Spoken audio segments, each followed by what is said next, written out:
there's something happening among English-speaking populations in English-speaking countries, whereby their happiness has fallen much more, not only in the last 5, 6 years, but also in the last 20 years, than in the rest of the world. What is going on with the Anglosphere?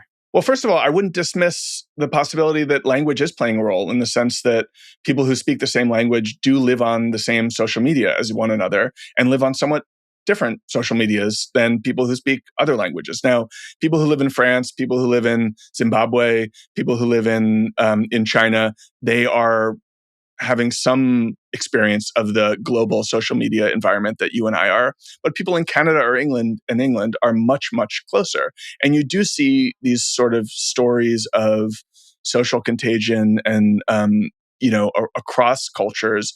I do think that that's playing a role. I also think that there are ways in which language is a proxy for cultural similarities. I mean, it is the case that America speaks English because we were settled in large part by British people, as was Canada, as was New Zealand, as was Australia.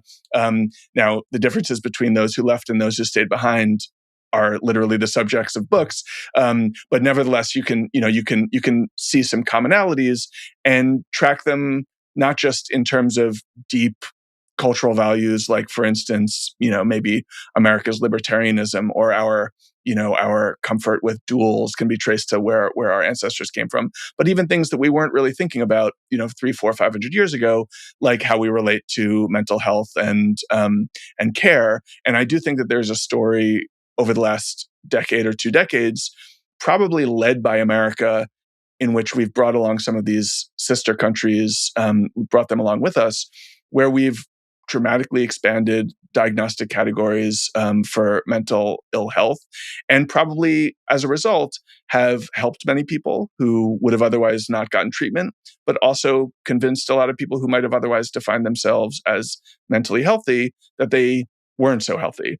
A paper from, I think, last year that was looking at this longstanding gap in happiness between liberals and conservatives in the United States, which has been a sort of a social science phenomenon for a long time.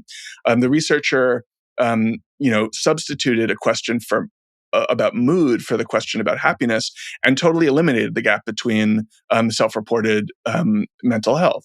And that means that some amount of what we're seeing here is just the category and the language that we're using to talk about whatever it is we're going through. And this is not just true about the Anglosphere.